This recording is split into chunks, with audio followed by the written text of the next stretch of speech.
Hello everyone and welcome to British Murders, the podcast that focuses exclusively on British murder cases with an occasional glimpse at horror movies. I'm your host Stuart Blues and this is now the 7th episode of Season 5. I hope you all managed to check out last week's interview episode with prison doctor and best-selling author Dr. Amanda Brown. If you haven't already, please check out Amanda's third and final book, The Prison Doctor, The Final Sentence, and let me know what you think of it. I also released a horror movie review episode on Sunday in which I discussed Netflix's 2022 film Texas Chainsaw Massacre with Stephen Marshall of the Slasher Vidcast. That was just a fun little bonus episode, so feel free to check it out if you're bored or if you're in need of a bit of a laugh. As always, before we get into this week's story, let's break the ice a little bit. The show's first opening icebreaker segment sounds a little bit something like this.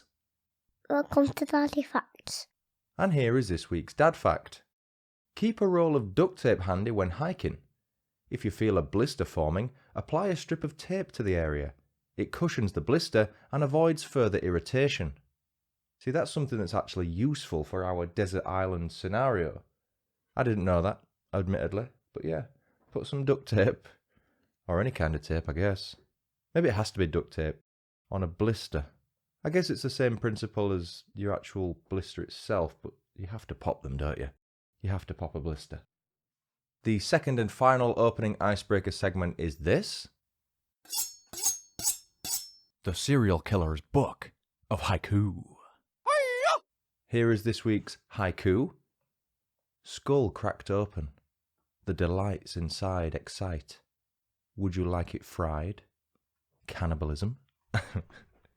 As always, a haiku is a Japanese poem made up of 17 syllables in 3 lines of 5, 7 and 5. It's meant to be read in one breath, and there is a link to the Serial Killer's Book of Haiku 2 by Rose Bundy. That's where I get these from if you're interested in buying it. With my intro waffle complete, let's get into this week's episode. This case was suggested by 2 of my listeners. Jodie recommended this case on Instagram via DM, and Stephen Marshall, who features on my Texas Chainsaw Massacre episode, he also suggested it to me a while ago. We're once again in my home county of West Yorkshire this week, but we're closer to home than ever before. Our story this week takes place in the city I currently call home, Leeds.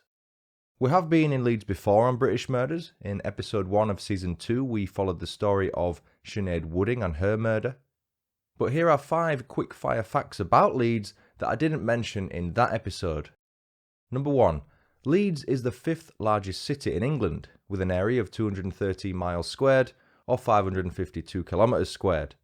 That's more than twice the size of Scotland's capital city of Edinburgh, which is just short of 102 miles squared, or 264 kilometres squared. Number 2. The name Leeds is derived from the Celtic word ladenses, which means people of the fast-flowing river. That's in reference to the River Aire that flows through the city. Number 3, people from Leeds are called Lyoners, a name thought to have originated from the city's old name, Loidis, some old name. Number 4, the motto of Leeds is Pro Rege et Lege. I am butchering this Latin. That means for king and law. Most of these facts I didn't know, by the way. And number 5, finally, the civic symbol of Leeds is the owl. The Leeds coat of arms has 3 owls on it, and there's a 7-foot-high gold-leafed owl sculpture outside Leeds Civic Hall. With a population of 751,500 according to the 2011 census, Leeds is where the tragic events of this week's high-profile story took place. The villain this week is named John Taylor, and the themes we're going to be discussing include the kidnap and murder of a teenager, as well as discussions about sexual sadism. Continue listening, as always, at your own discretion. Usually at this point I'd go through the life and background of our villain, but this week I'm doing things a little bit differently. Our story starts on September 27th, 1984, when Stevie Wonder's I Just Called to Say I Love You was enjoying its 3rd consecutive week at number 1 on the UK singles chart. In a delivery suite at one of Leeds' 2 main hospitals, expectant parents Sharon and Michael Tiernan welcomed the arrival of their 2nd child. I can't confirm which hospital it was, but more than likely it was either Leeds General Infirmary or LGI or St James's University Hospital, known locally as Jimmy's, the latter of which is where my daughter was born. The baby was a girl whom Sharon and Michael named Leanne. The beaming parents now had 2 daughters, having welcomed their first child Michelle to the world 3 years earlier. Sharon was a finance clerk born in 1961, I believe, with Michael working as an engineer, and he was born in either 1961 or 1960. Sharon and Michael later divorced. As far as I can tell, Leanne primarily lived with Sharon and Michelle in Bramley, a district in West Leeds. Background-wise for Leanne and her family, that's about it. One can assume that from the complete lack of any readily available information about her childhood, that it was a happy one, and for better use of a word, rather ordinary. Fast forwarding to the time in which the events of this story take place, we find ourselves in November 2000. Leanne, being one of the oldest pupils in her final high school year, was preparing to sit her GCSE exams the following summer. The standard number of GCSEs, an initialism for General Certificate of Secondary Education, is 9, and that's how many Leanne was studying for. She was 16 years old and in Year 11 at West Leeds High School, a former community school located in Armley, a neighbouring district of Bramley. It was in operation from September 7, 1907 until its closure date on August 31, 2009. Leanne appears to have enjoyed school. There's no evidence to suggest she was having any issues with her teachers or fellow pupils. She'd never run away from home or complained about her home life. Both of those factors made it all the more worrying when, on November 26, 2000, after making her way home from Leeds city centre, Leanne disappeared into thin air. Leanne had spent the day in the city centre with her best friend, 15-year-old Sarah Whitehouse. The 2 teenagers were trying to be proactive and get ahead with their Christmas shopping. According to the Met Office, the period between September and November 2000 was, at the time, the wettest on record over the UK as a whole. It made sense then that Leanne had taken an umbrella with her. Leanne also had her mobile phone on her person, her keys and a few coins. More on those later. She'd wrapped up for the cold weekend outing and was said to have been wearing a navy blue woolen LS jacket, a black and cream polo neck jumper, black trousers and some boots. After purchasing a couple of Christmas presents, Leanne and Sarah made their way to Leeds City bus station in preparation for their journey back home to Bramley. The 6-mile journey takes about 20 minutes in a car, though in a bus it might have taken a bit longer due to it frequently stopping on the way to pick up and drop off passengers. After disembarking the bus, the best friends made their way down Houghley Lane before separating near Sarah's house. Looking at Google Maps, it appears that Sarah lived on Houghley Close, a cul-de-sac at the end of Houghley Lane. Before you get there, the road forks, and in the middle of the fork is an entrance to a footpath named Houghley Gill. As of November 2012, the last time Google Street View was updated in the area, the path appears to have streetlights, but back in the year 2000, it was a completely unlit cut-through. The narrow path is flanked on both sides by trees with overarching branches, which effectively turns it into sort of an outdoor tunnel. Sarah saw Leanne making her way down Houghley Gill at 4:50 p.m. on November 26th and called her house phone a short while later to check that she'd gotten home safe. To Sarah's surprise, Leanne's mum Sharon advised her that Leanne hadn't come home. That was most unusual. Not only was it out of character, but Sarah recalled that there were no hints of anything worrying when the 2 girls said their goodbyes before separating. Houghley Gill is located roughly 10 minutes away from Leanne's home on Landseer Mount, so she should have definitely arrived home by the time Sarah called. At 5:20 p.m, half an hour after Sarah said she last saw Leanne, Sharon rang her youngest daughter's mobile. It rang approximately 20 times before the call cut off. Sharon immediately tried again, but this time the call cut off after only 4 rings. The phone then appears to have been switched off. Not knowing what to do and becoming increasingly worried as the minutes ticked by, Sharon phoned the police at 7 p.m. to report Leanne as missing.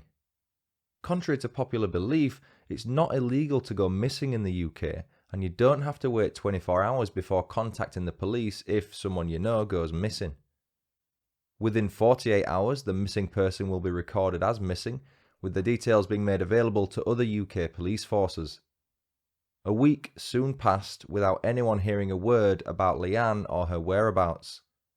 With concerns now growing exponentially, the police decided to organise a reconstruction of the events that took place after Leanne and Sarah got off the bus in Bramley a week earlier. Playing the part of her younger sister, Michelle and Sarah hopped on a bus from Leeds City bus station to Bramley, walked along Houghley Lane, before separating where Leanne cut through Houghley Gill. The girls were flanked by police for the duration of the reconstructed journey, and after safely getting across Houghley Gill and reappearing at Rainville Crescent, Michelle walked the 10-minute journey back home to Landseer Mount. Along the way, police officers spoke to several members of the public and asked if they recalled seeing Leanne on that route 7 days earlier. The photo of Leanne shown by the officers didn't jog anyone's memories, although one witness did recall seeing a man walking a dog at Houghley Gill around the time Leanne was last seen. The unidentified man was described as being stocky and in his 30s, while standing around 5 feet 8 inches tall. He wore a black woolly hat, a long waterproof jacket and filthy jeans.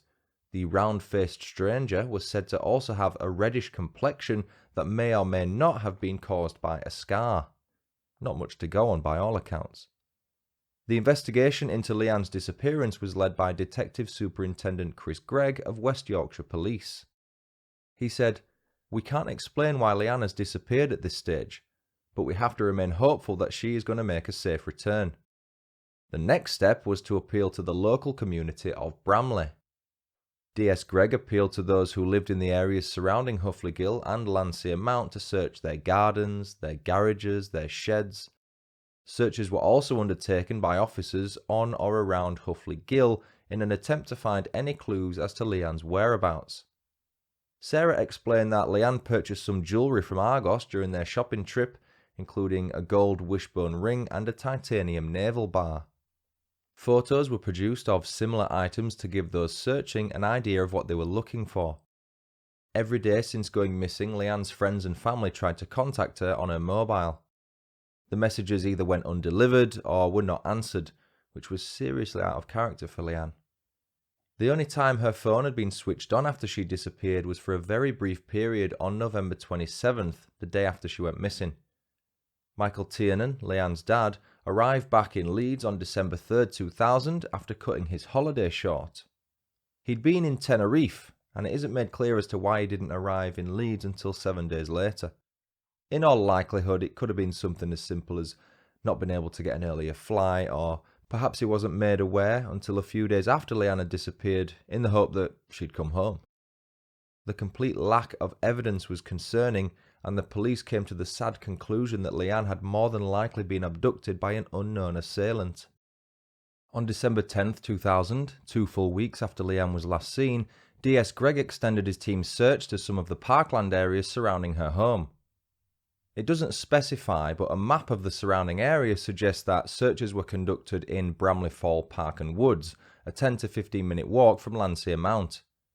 Beyond Bramley Falls, further searches were conducted in the area between the Leeds and Liverpool Canal and the River Aire, the latter of which backs onto the historic ruins of Kirkstall Abbey, one of the best preserved Cistercian monasteries in England.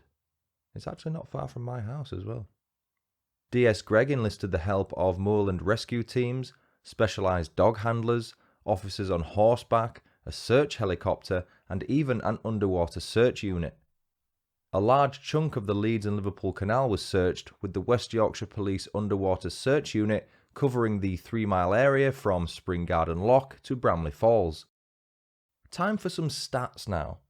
During that initial search for Leanne Tiernan, over 200 police officers investigated 800 houses, 140 commercial properties, and 1,500 sheds, outbuildings and gardens. The West Yorkshire Police Underwater Search Unit searched 32 drain shafts as well as several wells.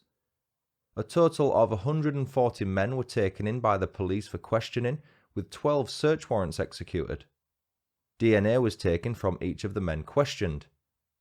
In spite of all that effort and thorough searching, not one trace of Leanne Tiernan was found. Not a single piece of evidence. Let's jump ahead 8 months from December 2000 to August 20th, 2001. Mark Bisson was walking his 2 dogs around Linley Wood, located next to a reservoir of the same name, in the market town of Houghley in the city of Leeds. Houghley's around 11 miles north of Bramley, for reference. My research indicates there's a car park named Warren Point at Linley Wood. For the life of me, I could not find it on a map. Must be one of those locals only know where it is things. Regardless, Mark was to make a horrifying discovery that day that would haunt Sharon, Michael and Michelle forever. Half concealed beneath the undergrowth, Mark spotted an unusual object and soon called the police. Wrapped up in a total of 9 bin liners and placed inside a quilt cover was the body of a teenage girl. Officers' fears were confirmed 2 days later on August 22, 2001, when fingerprint analysis confirmed the identity of the girl as being Leanne Tiernan. She had been strangled to death, and initial investigations revealed no evidence of a sexual assault. However, it is believed that some sexual activity may have been forced upon her. Leanne's hands were bound with cable ties, and her hair was still in the same ponytail it was in on November 26, 2000, secured by the same hair bobble. After officially changing the investigation type from a missing person one to a murder one, Detective Superintendent Chris Gregg made the following statement. It is a shocking murder. Leanne was devoted to her mother and her sister. She had friends at school and was happy. It's not known how long the body had been in the position where it was found, but the initial examination by the pathologist suggested she had not been there since November. Further tests are being carried out to determine the length of time the body has been there. We would like to offer our sympathy to Leanne's family, who are deeply distressed. They are being comforted by family and friends and have support from specially trained police officers. Leanne was a happy, normal teenager. She was a lovely girl and will be sadly missed. We are determined to catch whoever is responsible. Operation Conifer, the code name given to the murder investigation, was to be conducted by 50 officers and was led by DS Gregg. The codename Conifer, I'm assuming that was given due to the area where Leanne's body was found because it had such a high density of conifer trees. Remember earlier when I said Leanne had taken an umbrella with her when she went shopping? I also said she had a mobile phone, keys and a few coins. All of those items, along with her boots, coat and Christmas presents, were missing. On August 23, 2001, an understandably emotional Sharon made a statement in the hope that her youngest daughter's killer would be brought to justice. She said, "We cannot put into words how we feel today. It was the worst possible news. It's impossible to express how we feel. We have been living in hope since she went missing, and we were praying this was not Leanne. Leanne was a lovely girl, and we miss her terribly. She was my baby. She was my best mate.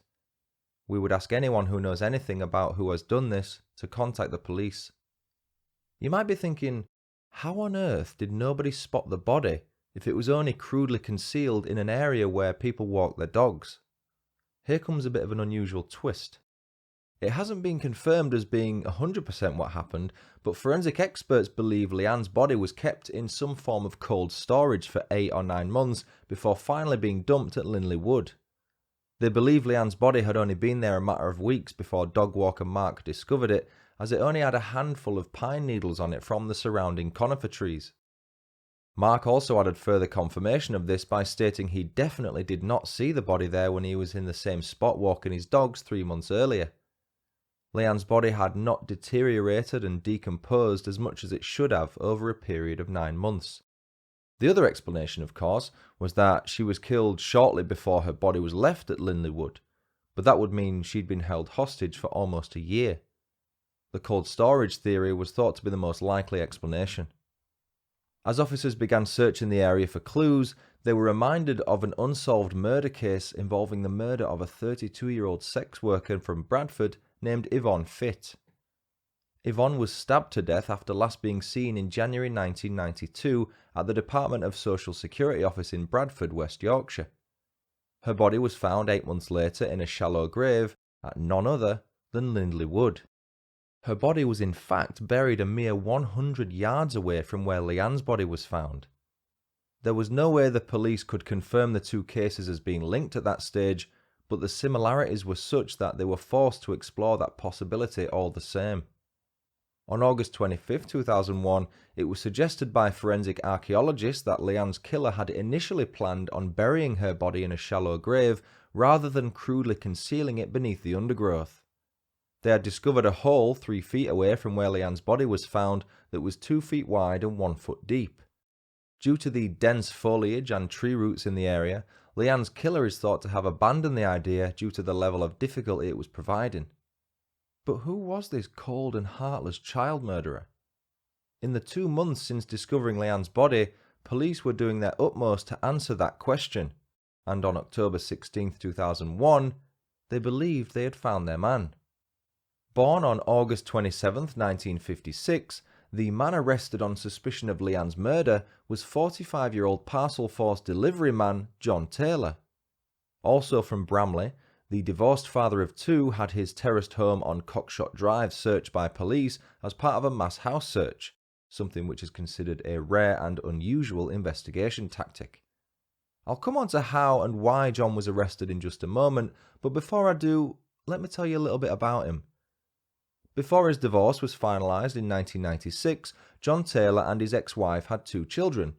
His son was born in 1981 and his daughter was born in 1983. But relationships and John Taylor, they didn't go well together.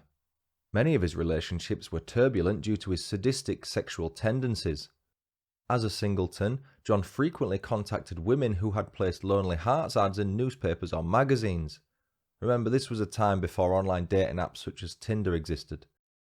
Police officers were able to gain contact with a number of females via John's phone records, and they revealed just how sick and twisted he could be in the bedroom.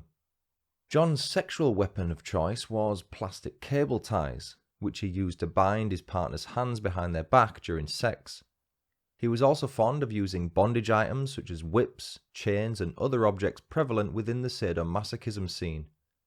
One former girlfriend the police had tracked down told them she felt like she was being raped when having sex with John due to his extreme bondage fetish. The next part involves animals, so any animal lovers out there, prepare yourselves. After his arrest, the police dug up John's garden, where they discovered the bodies of 28 ferrets and the skeletons of 4 dogs. The skull of one of the dogs had been crushed. John was known by the Bramley locals as the Pet Man, as he was known to be an animal lover and kept several dogs and ferrets as pets. If only they knew what he did with those animals. John also sold pet food, which only enhanced his animal-loving reputation. The truth, though, was that he loved killing animals more than he loved caring for them. He frequently tortured rabbits after catching them in traps. He used to stab foxes over and over again, got further kicks out of beating pheasants to death with a club. That's it for animal stuff. Despite all of that, John's only ever criminal conviction came when he stole a suit at the age of 15. But what actually led to his arrest on this occasion? One word: fibres. Forensic scientists discovered some fibres in the nails on John's floor. Further analysis of said fibres showed they were a perfect match to similar fibres found on Leanne's body.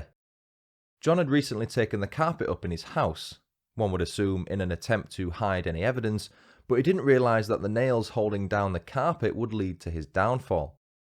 Anyone that's ever taken a carpet up will understand how and why the fibres remained on the nails. They're ridiculously stubborn, those carpet nails. Some twine was then found at John's house which matched the twine used to tie some of the other bin liners together, with the producer of the twine being a manufacturer in Devon. They had produced the twine in a one-off batch, with its intended use being that of rabbit netting. Another key piece of evidence linking John to Leanne's murder was the dog collar placed around her neck to keep a bin liner placed over her head in place. The collar's tan leather material was produced by a company made in Nottingham, East Midlands. When going through the company's customer records, police discovered a business named Pet's Pyjamas.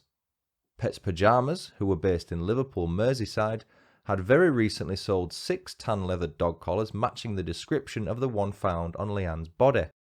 One of those 6 collars was sold to a man named John Taylor, who lived in Bramley.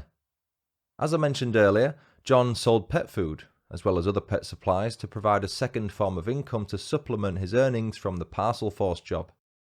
John Taylor first appeared in court at Leeds Magistrates on October 18, 2001, 2 days after his initial arrest.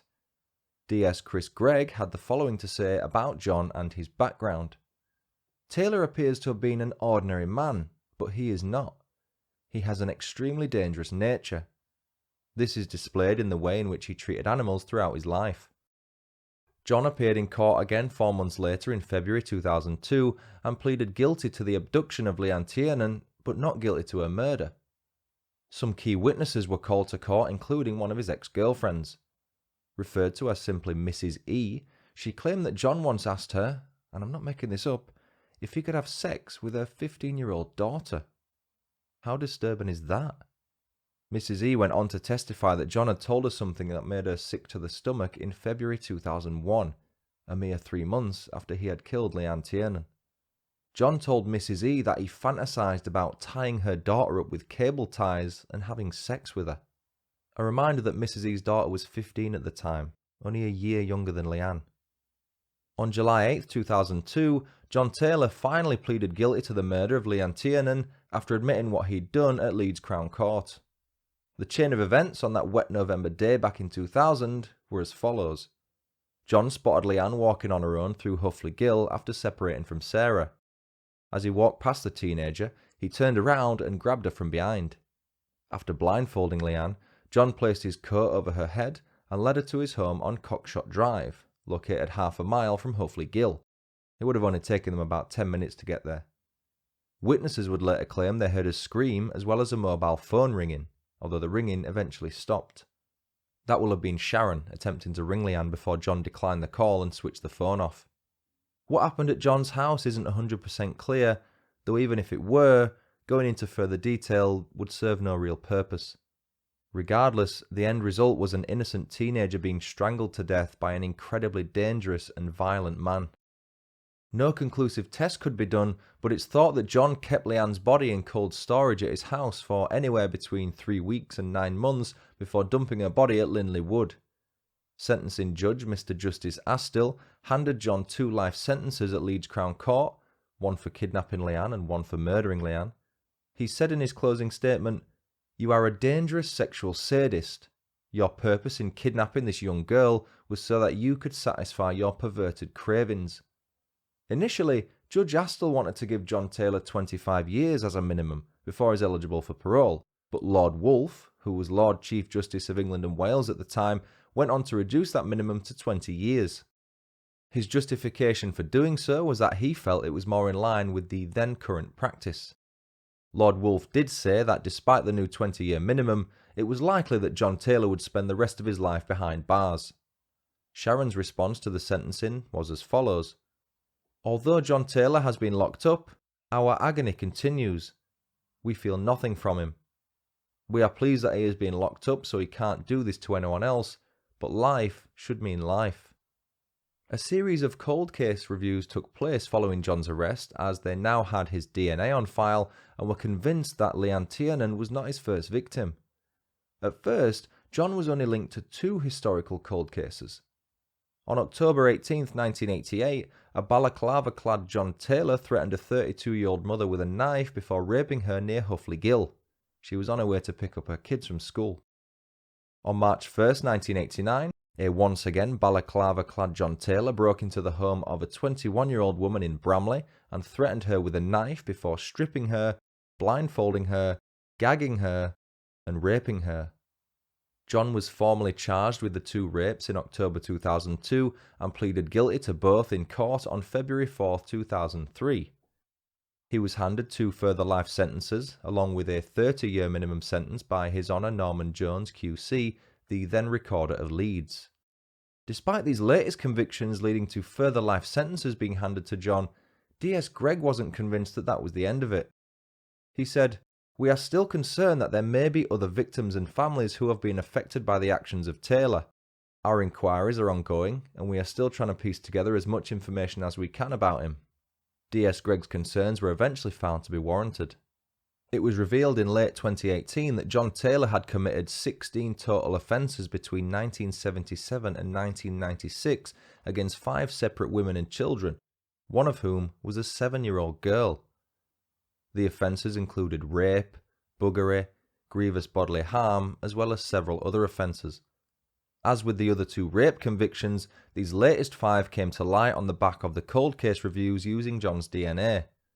On October 26, 2018, John Taylor was handed a whole life order by Judge Robin Mayers.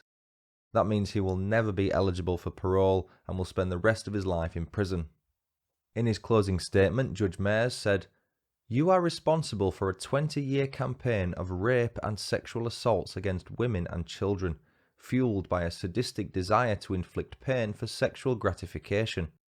The trauma, fear, and nightmares that would have engendered in that child are beyond comprehension." Detective Superintendent Jim Dunkerley of West Yorkshire Police said, "Hopefully today's sentences bring a degree of comfort to his victims who have been through an horrific ordeal. I do, though, want to pay tribute to them for bravely coming forward and telling police what happened to them. Even if you were the victim of a serious crime decades ago, we will do all we can to bring the offender or offenders to justice." John Taylor is currently being held at Wakefield Prison, where he has been for the last 20 years. And that was the story of British murderer John Taylor. Thanks again to Stephen Marshall and Jodie for suggesting that case. I'd love to hear your thoughts on that one, dear listener. I have got 8 new reviews to read out this week, so please bear with me. I do read them all out, as I say. Thank you firstly, Apple Podcast user Isuru123 for leaving British Murders a 5-star rating and review. They simply said, "Excellent podcast. Love it." Thank you, Apple Podcast user Todd Hedges for leaving British Murders a 5-star rating and review. Todd said, "I recently found this podcast recommended by my friend Zevon Odelberg, and a few episodes in, I'm already hooked. Stuart does a great job of telling the story, adding some humour and some other extra content. Keep up the great work, and much success to you. Todd," who is the co-host of Middle Aged and Creeped Out podcast. Speaking of Zevon Odelberg, thank you, good sir, for leaving British Murders a 5-star rating and review on Apple Podcasts. Zevon, who is the host of Kinda Murdery, a show on which I recently appeared as a guest, said, "This is my #1 podcast. Stuart Blues is a wonderful storyteller with a lovely voice that's easy to listen to." Thank you, Apple Podcast user Miss Chelsea, for leaving British Murders a 5-star rating and review. Chelsea said, "Absolutely love this. I am a cleaner at a school and I am so glad I stumbled across this podcast. It makes the hours go quicker." Thank you, Apple Podcast user Rakshi S, for leaving British Murders a 5-star rating and review. Rakshi said, "I stumbled across this podcast and I am so glad I did. Stuart is amazing." So many stumblings. Love it. Thank you, Robert Pearson, for leaving British Murders a 5-star rating and review on BritishMurders.com. Robert said, "Fantastic podcasts, easy listening, straight to the point." A bit like your review, Robert. Thank you very much. Thank you, Rachel Hudson, for recommending British Murders on Facebook. Rachel said, "Fast becoming my favourite crime podcast. This podcast has covered cases I've not heard of, which is rare for me. Since moving to the US from the UK a few years ago, I've missed hearing a podcast in a familiar voice, so that was what drew me to it initially, but the content has kept me hooked. I love Stuart's sense of humour, I love dad facts, if only for the ridiculously cute intro, and I even love the random geographic facts too, although I do fast forward through the haiku as they freak me out. Poetry and murder don't appear to be Rachel's thing. Overall, I totally recommend." And finally, this is the last one. Thank you, Samantha Norris, for recommending British Murders on Facebook. Samantha said, "Absolutely love your podcast. I have recommended it to everyone. Keep it up." Thanks again, Isuru123, Todd, Zevon, Chelsea, Rakshi, Robert, Rachel and Samantha. Suppose you'd like to leave a review of British Murders, have it read on a future episode. You can do so on iTunes, Facebook, Podchaser, or on BritishMurders.com. You can also leave star ratings on Spotify. You can leave me voicemail messages on BritishMurders.com. I'll play those as well. Thank you, Sam Wilkie, for supporting British Murders on Patreon. If you'd like to support the show like Sam, you can do that on my website, BritishMurders.com. There's a link on there. Or you can support the show on a one-off basis via buymeacoffee.com. Again, the link is on the website. Please continue to email your case suggestions to britishmurderspodcast@gmail.com or just message me via social media. You'll get the episode covered and you will get a shout out. Next week I'll be telling you the story of the murder of Julia Rawson committed by Nathan Maynard Ellis and David Leasley. As for this week, I've nothing else for you. I've been Stuart Blues. This has been British Murders. Thanks so much for listening. Until next time, cheerio.